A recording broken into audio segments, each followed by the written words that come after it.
Hey, thank you, Jessica. Appreciate it. I want to thank everyone at the Maryland Bar Association for making this happen. It's an honor to be here today. It gives me an opportunity to share with the group my thoughts on gaps in healthcare. I'm convinced, I'm sorry, am I muted or no? Your audio is fine. We can hear you. Sorry. Okay. So I'm convinced that we can close the gaps in healthcare together. And when I say we, I mean the medical and the legal community coming together will be the start of closing these gaps. First, I want this group to help me build this car. The fastest, the safest, and the most economic vehicle on the planet. If we had a task to complete this car, we could take this entire room and divide it into 7 or 10 different groups and have each one of us go out and research the best brakes, the best chassis, the best transmission, the best safety belts, and etc. in the different manufacturing world, and bring all these products, all the raw ingredients, raw parts into this big conference room, hire the best mechanic money can buy, 100 of the best mechanics. And my question to the group is, how long will it take to build this car? The fastest, the safest, the most economic vehicle with unlimited budget. You have unlimited resources, unlimited budgets. All of us have come back to this conference room with the best products the industry has to offer. What do you think? You can put it in the chat. Will it take 1 year, 2 years, 5 years? How long do you think it would take to build this car? I can tell you one thing. We could be in this room 5 years from now and we'll still have a pile of junk. Because if you think about it, you may have the best product, the best brakes, the best chassis, best transmission, but they're not going to talk to each other. GM is not going to talk to Ford. Ford is not going to talk to Ferrari, and they're not going to talk to BMW, right? In the same way, isn't that what healthcare feels like today? Right? People have told me many times that healthcare is broken, but I disagree. Healthcare is not broken. It's dysfunctional. And if it's dysfunctional, we have hope. If it's broken, we can't fix it. But reality is, it's dysfunctional in its true core delivery of care, meaning we have all the raw ingredients money can buy, the best antibiotics, the best surgeons, best CAT scanners, best antibiotics, best cancer drugs, best of the best. The world has to offer. We have it. We seriously have all the raw ingredients. Yet, consistently, we can't deliver the product. We cannot deliver grade A healthcare every time. And that's what I mean by delivery. We fail in the delivery.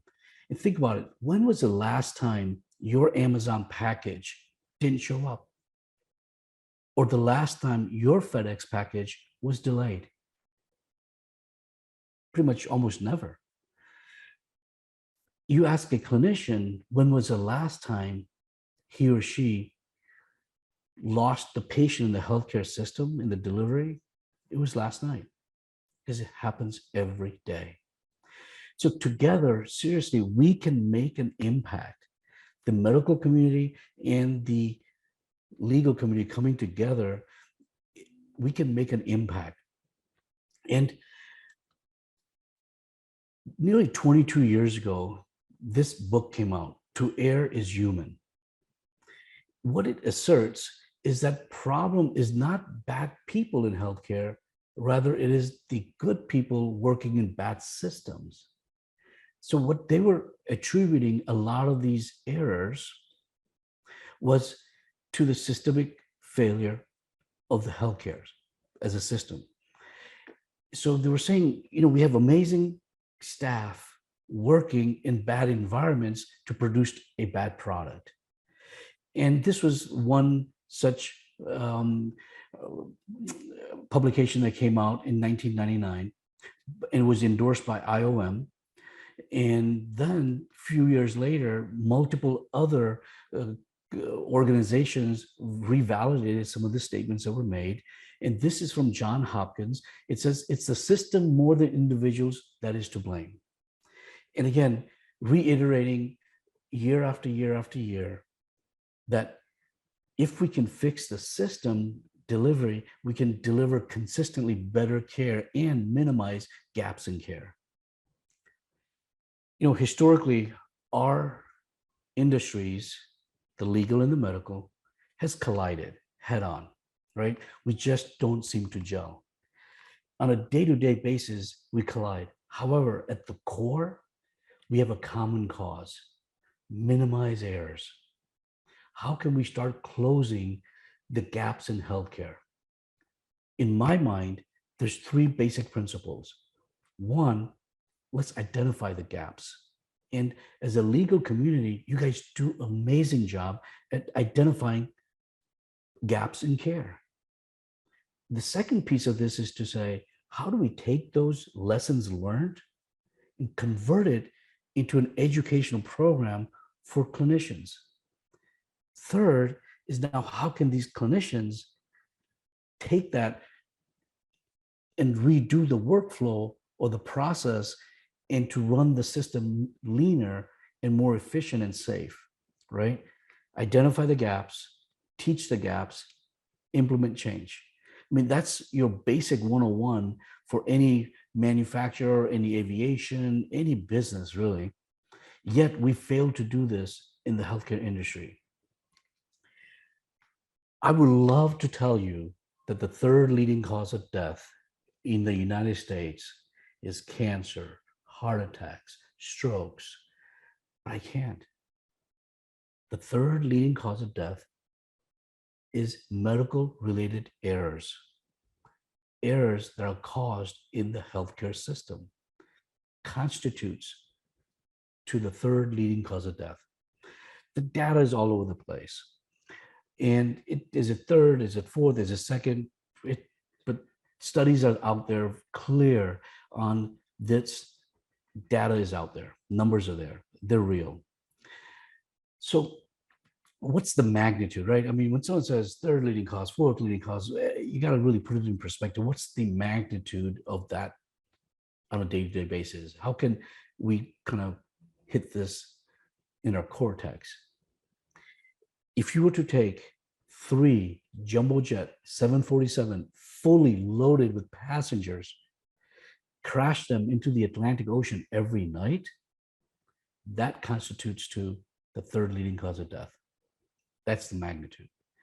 So why aren't we aware of this, right? Why is even some of the healthcare professionals not know these numbers? Where do we get our news? From CNN. It's not headline news anymore, right? It's old data, old information. It's not news. If this airplane skidded on BWI Airport today, it would be headline news at 7 p.m. tonight on CNN. Yet, this information lags behind because it's no longer news. And to me, what's even more heartbreaking is the medical students, the medical industry is not even aware that these numbers add up to this significant magnitude. FAA requires a root cause analysis on every event and a procedural change to ensure that that incident does not replicate. Again, going back to the same principle, identify the problem, gaps in care, teach it, change it. This is Emily. And she was born to a lovely couple out of Cleveland, Ohio. She was 2 years old. She was in the hospital receiving IV fluids, and she died in the hospitalization within 2 days. So what happened?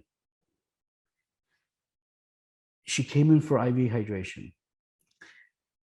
The IV fluids that were administered were 10 times concentrated in its salt contact. So there was just too much salt in the solution that she was getting intravenously.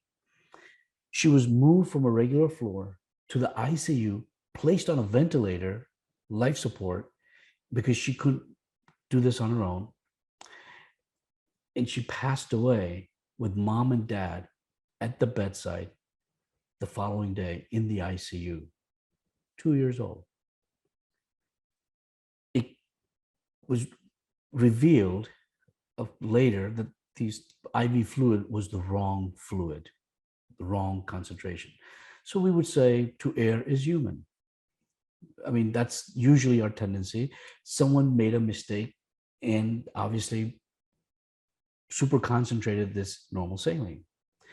I think we need to look deeper. In this situation specifically, it was the pharmacy tech that actually put the normal saline solution together. It was not the pharmacist, pharmacy tech. Now, the pharmacy tech could be the smartest person, no issue. But some of the states don't have any regulations on what is a definition of pharmacy tech. They don't have any rules or regs that says that the pharmacy tech should have so much of credentialing or so much of experience before they can actually package these products together. So what really happened, digging deeper, is that this particular night, the electronic medical record was not functioning at its optimum. Somehow these orders from the physicians from the hospital floors did not reach the pharmacist, and they were doing some manual writing of these orders. And in that, they were just bombarded, pharmacy was, and the pharmacist had the assistant, the technician, essentially help and put some of this together without verification on all the internal processes that normally would happen if it was not an overburdened system. So when you look at this, you say, well, mistakes do happen, yes. We can point fingers in many ways. But I think as a system, as a legal medical system, we need to look and see, can we fix something more globally? Because if we fix one individual, yes, what about the next incident? So really, it's fixing the system is the real solution. And when you look at this, it's this particular cases, like, if you were to look at all the malpractice cases, it constitutes less than 2% of all the actual failures in medicine. So, it's the myth, I guess, in the medical world, in my world, that all these cases become malpractice. No, only 2% of the errors that actually occur really land up on your table, or less than 2%. It constitutes about 1/3 of the total healthcare spent, the errors. And these numbers fluctuate based on what research we read, but the numbers are very real. So what I would ask of you is, the next time you're reviewing a case, don't laser focus. We've been taught to laser focus. We teach our kids to laser focus. But I ask you to step away. Don't laser focus. Look at the big picture. Look at the systemic errors, if any. And 80% of the time, in most cases, there's a systemic error that's tied in with that. And that is what I feel we should focus on, so we can actually improve the delivery and minimize the errors. So again, when you look at this case or similar cases like Emily, we tend to laser focus on what happened. Normal saline concentration was too strong. Someone put it together, they made a mistake, done. Versus taking a step back, look at the big picture and say, is there a systemic error? And in this case, yes, there was a systemic error. Failure to communicate, overburdened system, the EMR didn't work. And will the EMR not work tomorrow one day? Yes, of course. Things do fail. Was there a backup plan? Probably not. But when the pharmacist was overburdened, was there a plan in place by the hospital to say, here's the 2 on-call pharmacists that you can call on, lean on in the event something were to go wrong? That's what I mean by a systemic approach. And for the audience, please feel free to chat anything in the chat box. Stop me anytime, unmute yourself if you like, ask a question. We can address it as we go along versus holding it at the end. So, all of us have been probably read a death certificate sometime or another. And when we look at the death certificate, or when I'm asked to review a case and the counsel says, I'm going to send you the death certificate, to be very frank, it's the last piece of document I really want to see, because it doesn't tell me the information I want. Because a death certificate is generated by CDC billing guidelines, billing codes. So if I were to say, if you just heard that 10% of errors in the hospital deaths are related to medical errors, 10%. So if you got a death certificate, you read 100 of them. How many of you read 100 death certificates and 10% said death, cause of death, medical error? 0, right? Why can you not put that in there? It's not a manual entry. It's a drop-down menu. So you have to pick from the billing codes, and no billing code is going to say medical error. You can't manually write it in. You're forced to drop down a menu. So that's one of the reasons why I always say that the certificate of the death, to me, doesn't give me a lot of information, because it just gives me a systemic cause of death and doesn't really tell you anything. In fact, this was a study out of Johns Hopkins again. They looked at 35 million hospitalization retrospectively and figured out that about 10% of the deaths are from medical error, 10%. So you should have read all the death certificates, 10% should have said cause of death, medical error. It does not. So Johns Hopkins actually wrote a letter to CDC and basically said, look, you guys are using billing code criteria, and why don't you use truly what was the cause of death versus the billing code criteria? Because you can't use the death certificates for statistics off of a billing code. It doesn't, just not logical. And this was a letter that was sent to them many years ago, and then they sent the document and so forth. 2 months ago, last time I checked, there's 0 response from CDC. To an entity like Johns Hopkins, it's not you and me writing a letter to CDC, it's Johns Hopkins writing a letter to CDC. It's got some weight. No response. So again, there's a lot of moving pieces that needs to be sort of better understood. And so whenever you look at a death certificate next time, I think we need to look at it with a grain of salt. I think you should look at it and say, is it giving you the information that you're really trying to get out of it? And when I'm in front of a jury, right, I know we always talk about standard of care, and rightly so. Standard of care is the standard of care, and that's how medicine is practiced across the 50 states. So we can use some benchmark. We have to start somewhere, and that's the standard of care. Got it. However, sometimes talking to the jury becomes really difficult when you just use the word standard of care, standard of care. They don't really get it, in my opinion. So what I've started using is it the right care, right? Is it the right care? Is it the right clinician? Was the clinician qualified to even do that procedure?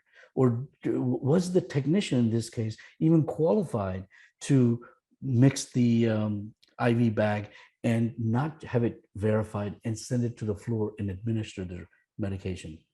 So is it the right clinician?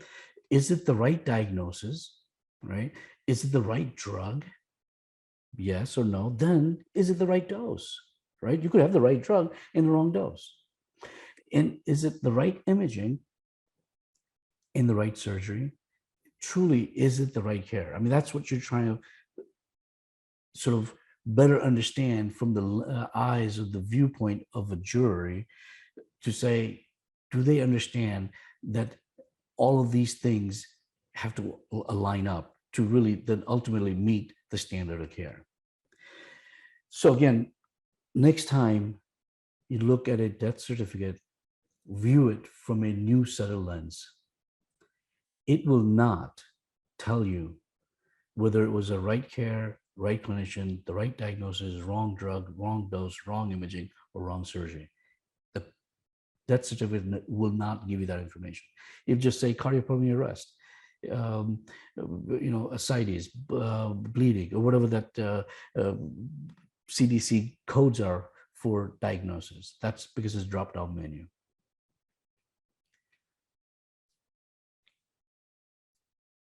When you look at the cases, when I look at the cases, I always try to go back into the history and identify the critical decision point. And 9 out of 10, there's always a critical decision point in my mind. If you're looking at a situation, a case, identifying where in that decision making, where in that care plan could you have gone right, left, or straight, or deviated from a sort of a path, and was the right path taken? And that's what I call decision point. So every case has one. This is really no different than saying, when you drove up today for the conference and you were driving down the interstate, going 70 miles an hour, following the rule, following the speed limit, seatbelt on, no texting, no cell phones. You're just perfectly driving down the road, obeying every rules and laws. But what if you forgot to take that exit 20 miles back? I mean, you're doing everything right on the road, but you're on the wrong road because you forgot to take you took the wrong turn 20 miles back. So in healthcare, this is very similar, right? So this is an algorithm. Pretty much every disease process will have some form of algorithm. And if you take any algorithm, the top is, some of the things that will determine whether this algorithm should be activated. And then you always come to a bifurcation, right? In this case, there's 5 different options, right? You have 5 different roads that you can take. And whichever road you decide to take, you'll probably follow those rules on that road. But if you take the wrong road, you're following all the right rules, you're wrong path. So that's why I always want to go back to every case and figure out where was that decision-making point, identify it, and make sure all the data points were available for that decision to be made. And did they take the wrong road? And 9 out of 10, that's what happens in most of the cases. They take the wrong road but then they're doing everything correct on the wrong road. So the algorithms are pretty much available for every disease process, right?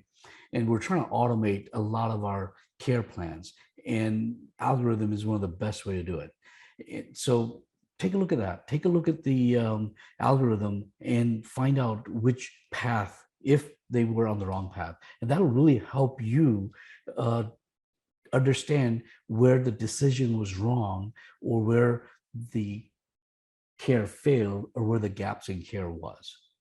Okay, because at that decision point, maybe they didn't have all the information. Maybe that the surgeon was not available. Maybe the consultant, and all of these parameters fall into that place. So how many of you have played laser tag with your kids, right? When I went to play laser tag, let's say I'm playing, I got this laser gun, and, Jessica's on the other end, and she's my target. If she has good, solid friends that take a bullet for her, they'll dive in and block my shot. Otherwise, I get a clean shot on Jessica, unless people come in and take the blocks, take the hit. If they take the hit, then there's no bad outcome.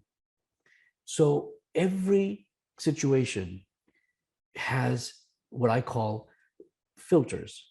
And it's this Swiss cheese analogy, that if every filter failed, then I get a clean shot. So you have various filters. More filters you have in place, more checks and balances you have in place, less likely a bad outcome will occur. If you don't have these filters or minimal filters, maybe one or two, if those two filters fail, clean shot, bad outcome. So when you look at these disease processes, it's always important to identify the filters, maybe one, maybe two, maybe 10. But we should be able to identify these filters. And most of these filters have been recognized by the medical association and societies and the safety councils and Joint Commission as well. So what are these little areas? So I can, and you can make some of these up and you'll be correct. Communication errors, yes. Is it inadequate information of the workflow? Is it just poor knowledge of the clinician? Simply put, everything was in place, but the clinician just made a poor knowledge decision. Was it patient-related issue? Was it organizational information breakdown? I mean, you can come up with various areas and we'll all be correct. I mean, in some form or fashion. Was it a technical error and so forth, or inadequate policies? So more filters you have, the more likely that the bad outcome will not occur. So taking those, which maybe you and I have created, the Always culture, which is a national body that Joint Commission relies on and CMS relies on to improve safety within the hospital systems, they've identified 8. So I feel like every time you have a case, you should look at these 8. Look at those 8 and see if any of those buckets apply to your specific case. Because if they do, you can rely back on the literature from Always culture and say, based on the Always culture, item number 5, there's an inter-hospital organizational communication breakdown, or there was an inadequate information flow, item number 2, etc. And so you can literally take the Always culture buckets and see if your situation falls into those. 15 years ago, I was in Nashville downtown, and I drove up to the Palm restaurant, kind of an upscale steakhouse. And the valet guy says, oh, we can't park your car. The restaurant's closed.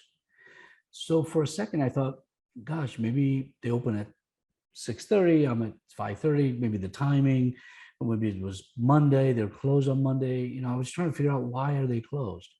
So I even asked the guy. At first, I said, "Oh, no problem. I'll go to the next place." And I said, "Whoa, why is it closed?" So he goes, "The computer systems are down." So I'm like, "Oh, computer systems are down.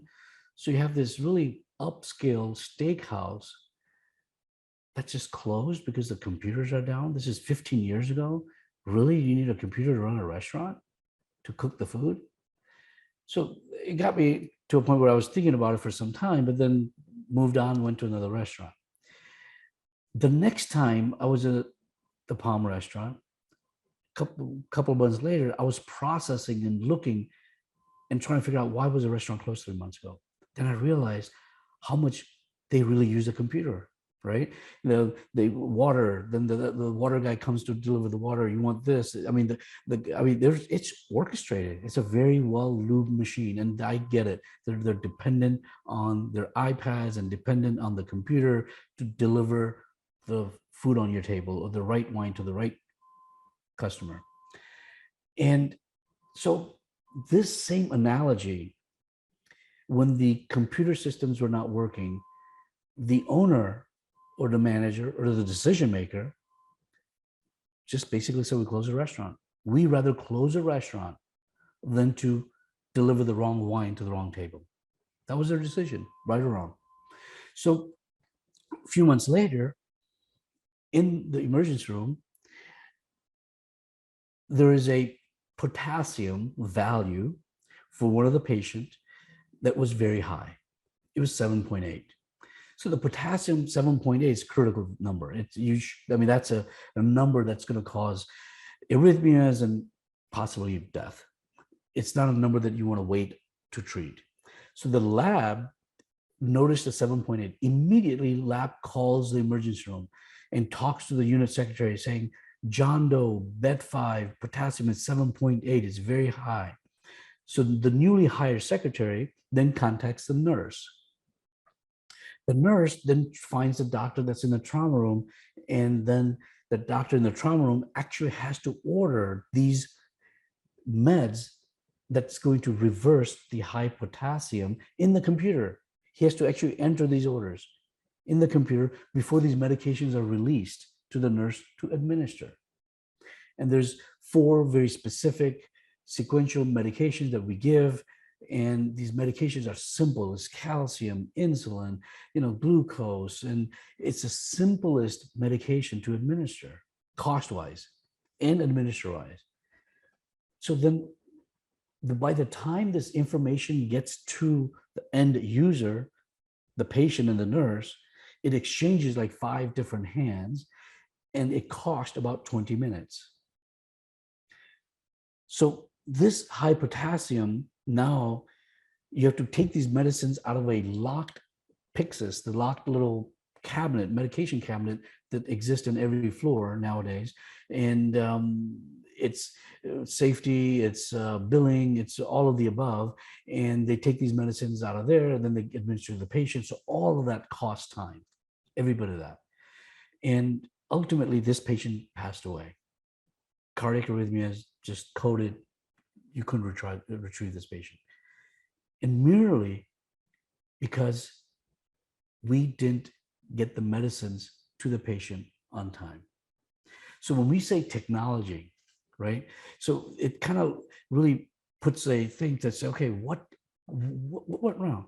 So we go back to that always culture and try to identify in the always culture 8 buckets, what applies to us? What applies to this situation that the potassium should have been, could have been delivered on time, the antidotes, and we could have solved this problem. The patient would not have died. It's inadequate information flow. One of the always culture bucket. You just, do we really need to change that many hands? Does the secretary really need to get the number, or does the lab go straight to the doc?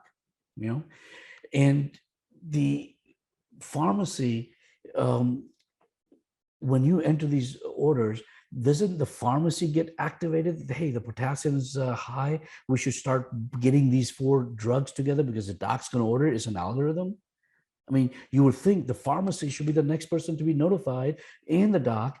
Forget the nurse, forget the unit secretary, and then we get the nurse to say, administer this. So, I mean, there's, again, the workflow really needs a lot of modification. And keeping in mind that the EMR and that mandates that you enter these 4 different drugs that goes into the Pyxis that's locked, is these drugs are not, I mean, I guess any drug could be an abusive drug, but this is not an abusive drug. Who wants glucose, insulin, and calcium chloride? But these are drugs that are locked, which takes time to unlock to administer. These are critical drugs. They should be available in these little crash carts, ready to be used, but they're not, which is the wrong formula or the right formula for bad outcomes. And a lot of times we want to make sure that, is there a safety zone? And it's no different than mixing the right drug with the right dose with the right concentration. Is that a lot of these medication areas will have a zoned off area with like a red flooring on the bottom to say, you're in this zone, put everything away, no communication tools, and focus on mixing that drug with the right concentration to help you sort of help the nurse and whoever's putting the medication together focus. And so there's a lot of safety nets that come into this play. And, are the allergies linked to the pharmacy? What if the allergies are not linked to the pharmacy, and then the patient gets a medication that the patient is allergic to? So there are a lot of different parameters that fall into place. So going back to the Palm Restaurant in the potassium, in my mind, it stuck to me for months, thinking that if the restaurant owner, the decision maker, closed the entire restaurant, accepted that he or she is not going to make that profit for that night, pay its employees to go home that day, take a loss, shouldn't we, in the hospital setting, understand a better workflow, a better technology solution where the lab values goes directly to the end user? What do you think? I mean, with all the bells and whistles that we have on the electronic medical record, it should be like just flashing saying room 6, John Doe's potassium is X. You know, it should be flashing maybe on the door of the patient's room in red light, so even the nurse can say, there's an abnormal lab. Let me look at the screen, and the screen's flashing. I mean, there's a lot of things that could be put into place. But again, understanding how the system can help is how we will minimize the healthcare errors. This is a 37-year-old female that came into the emergency room with a sore throat, diagnosed with an abscess, a pocket of pus in the back of the throat, and essentially a procedure was performed and she bled to death in the emergency room. A 37-year-old comes with a sore throat and bleeds to death within 8 hours of being in the emergency room. When we looked at this more in detail, we're trying to really, is it a complication of procedure and just call it a day? Because, you know, every procedure has a complication, and bleeding is one of them. Or could the system be better? Or was it a human error? I mean, going back to the same always culture buckets and looking at the Swiss cheese analogy and looking at each one of those and see, yes, applies, doesn't apply. Yes, let's look at some details. Let's get some more information, or this doesn't apply. So I think when we start looking at it, there were a lot of gaps. And some of the gaps were very basic. One, the procedure was performed. There was a complication. Remember earlier we said the right procedure actually was a wrong procedure performed. This patient received an open incision and drainage, open versus a needle incision and drainage. 99.99 physicians will do a needle incision, but somehow this clinician decided to put a scalpel and cut open the back of the throat and let the pus come out, versus putting a needle. Now you got a big open area that basically she bled to death. You couldn't control it. It's in the airway. They tried, but just it was too late. So looking at this saying, yes, an open IND in an emergency room setting is not indicated, period. No one does it. Even an ENT surgeon will not do it. They will do it under anesthesia when the patient is out and in a controlled environment. So one, the procedure was wrong. Then the next question is, was the clinician even certified or trained to do that procedure? The answer was no. So you had a lot of variables that came into play. Then the question is, was the procedure even done? Was the timing right? Again, it was no. Was the specialist available, the ENT? No. Why? It was a weekend. So a lot of these things came into play. So when you start looking at this and putting it into the always culture, it's one thing was to err is human, right? That was one of our principles. Yes, this clinician did make a judgment call that was wrong, inadequate knowledge, plain and simple. And then staffing patterns were different. Should the staffing patterns be different on a Sunday at 2:00 versus a Tuesday at 2:00? Absolutely not. But they are. You know it, and I know it. You're not going to get the same level of care at 2:00 in the morning on a Sunday night that you will get at 2:00 in the afternoon on Friday. So the staffing, you could actually request a traditional staffing model historically. Let's say the event happened last month on a specific date. You could actually, in the discovery documents, request, can you give me the staffing model in your ICU or the OR or whichever floor this happened, and give me the staffing model schedule. That's all you need to ask. And you can compare what was the schedule like a month ago? What is the schedule like today? It's like the pharmacy and the technician, right? If you know the staffing model is 2 pharmacists and 3 technicians, and today you're short staffed, that's a problem. It's not a human, of course, there's some human error component maybe, but it's a systemic error issue that was inadequate staffing. So looking at the workflow and staffing patterns is a big key, right?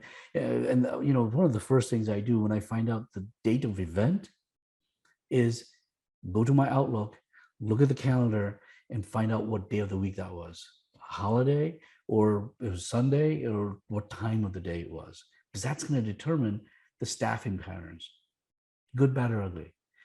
Then, in this particular case, it was inadequate policies, because the administration of the hospital didn't really have a very clear-cut credentialing policies for what particular procedure a physician can or cannot perform.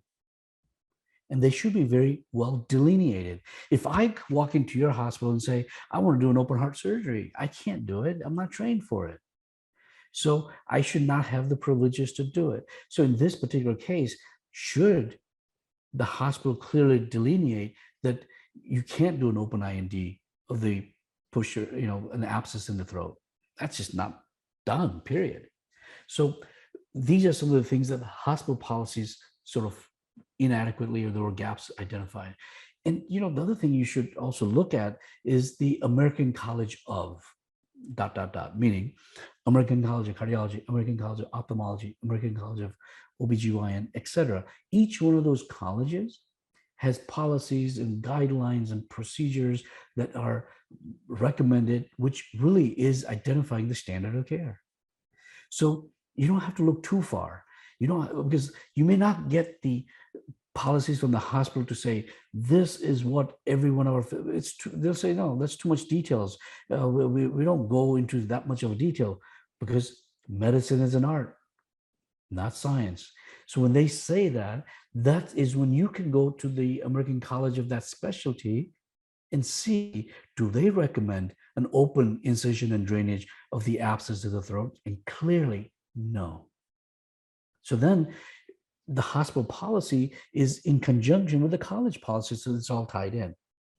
So don't stop if the hospital does not respond or states that we don't have that particular policy that you're looking for. Don't stop there. Ask, and ask. If you ask the right questions, most of the time you will get the right answers.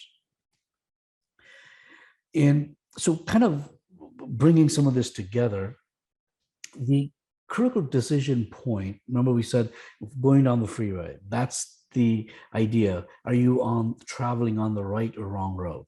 That's the critical decision point. That's the Swiss cheese analogy application. Then the always culture took it to the next level and said, hey, we have identified certain situations that should never happen. And in their mind, it's the sentinel events or the never happen events or never events. I mean, there's different verbiages for this. And at the end of the day, it's the same thing. Basically says, you know what? These mistakes are not tolerable. And if and when they occur, it needs to be publicly displayed in the hopes that someone would pick up that information, convert it into educational knowledge, and change the workflow. But that doesn't happen every time. And that's what my original conversation was, is that bringing the legal community and the medical community in the same room and working in sync, we can identify the gaps, because you guys are really good at it, teach those gaps, change the policies, procedures, and how we practice. 3 steps. And so every hospital has to report certain never events.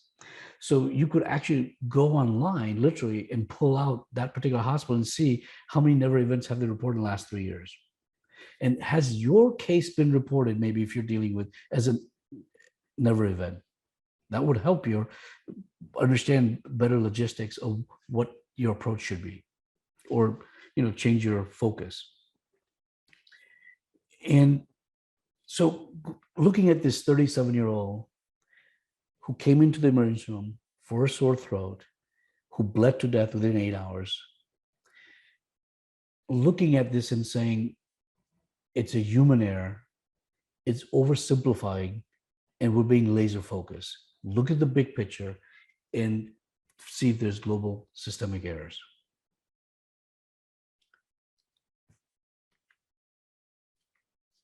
We have kids, grandkids, niece, nephews, and if they were in elementary school and your child got a 97, 98% on a math test, what would you do? You jump up and down, right? It's amazing. 97, 98 on a final math test, you would just be ecstatic. You would take the child out for the dinner or ice cream or whatever the kid wanted as a celebration. Heck, you may invite the entire neighborhood with a 97% on a final math test. So we, I think, traditionally over decades and decades have been, I think, programmed or sort of created a culture that 97, 98% is amazing, which it is. Don't get me wrong, it is. But in healthcare, we need to really look at it differently. Is 99.99% healthcare okay? Acceptable? What if you got onto a flight and the Delta pilot, you put on your seatbelt, get in the, ready to go. Doors closed. And the Delta pilot says, we're headed to Florida, and he's got a 99% safety rate of crashing that plane. What would you do? You probably unbuckle and jump off that plane before it takes off. So in aviation, 99% is not acceptable. So what is acceptable in healthcare? So I want to leave you with this thought of how do we create a culture of zero tolerance? Culture of zero tolerance. I want to leave you with this thought. Zero tolerance for medical errors. It is not enough that we do our best. Sometimes we have to do what is required. Sometimes good enough is anything but.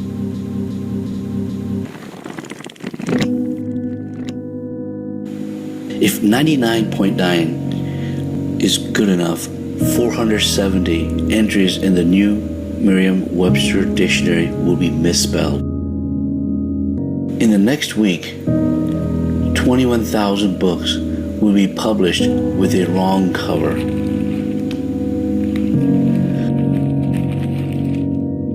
Tomorrow morning, over 2,000 Wall Street Journal will be missing the front page.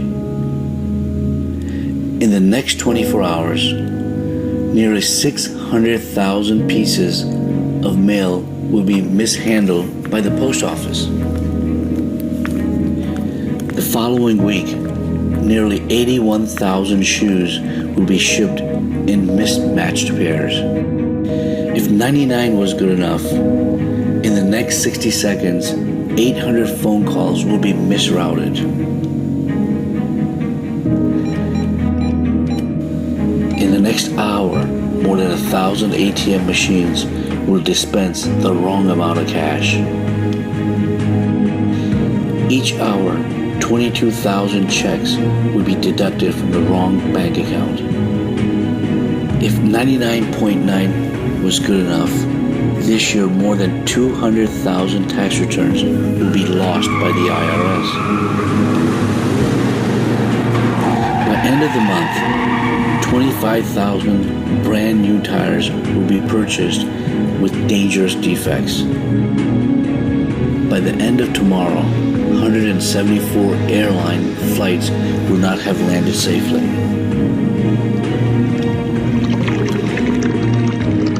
If 99.9% is good enough, every month there will be an hour of unsafe drinking water. In the next 2 minutes, over 1,000 people will consume a meal that leads to foodborne illnesses.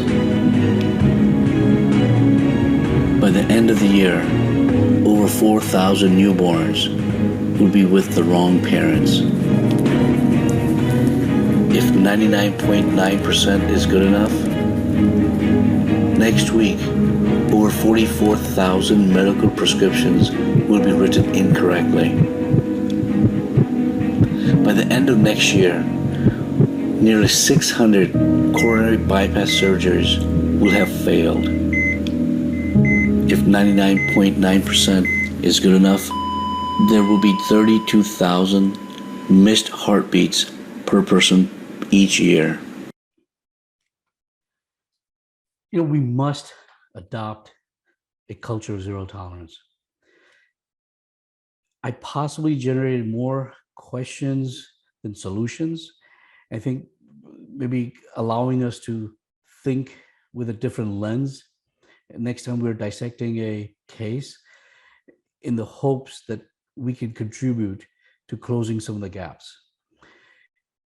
You've been a great audience. Thank you very much. Appreciate the opportunity. Sincerely, if you guys have any questions, concerns, please text, call, unmute, whatever works for you. And this is my website. If you like to get a copy of this deck and the references, I'll put it up there in a couple of days. So it'll be available to anybody that would like to have a copy.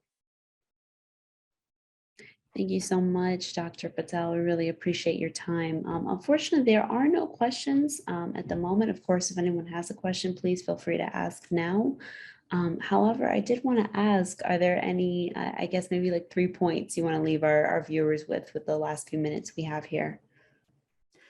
I think the key thing is there's a, I guess, belief, that the medical industry is here and the legal industry is here. And I feel like the bridge is not built. And if the bridge is built, I feel like over time, we can actually come up with better solutions that we can actually go back and literally re-educate, because no one wants to wake up in the morning and say, I want to deliver wrong care. It's just the environment that we're in, the structure that we're in allows us to fail because the delivery is not consistently the same. So I feel like, again, having more group sessions with the physicians and lawyers, how many times have you found physicians and lawyers in the same room getting along, right? And I think that's what needs to happen first in order for us to understand that we can actually identify gaps collectively.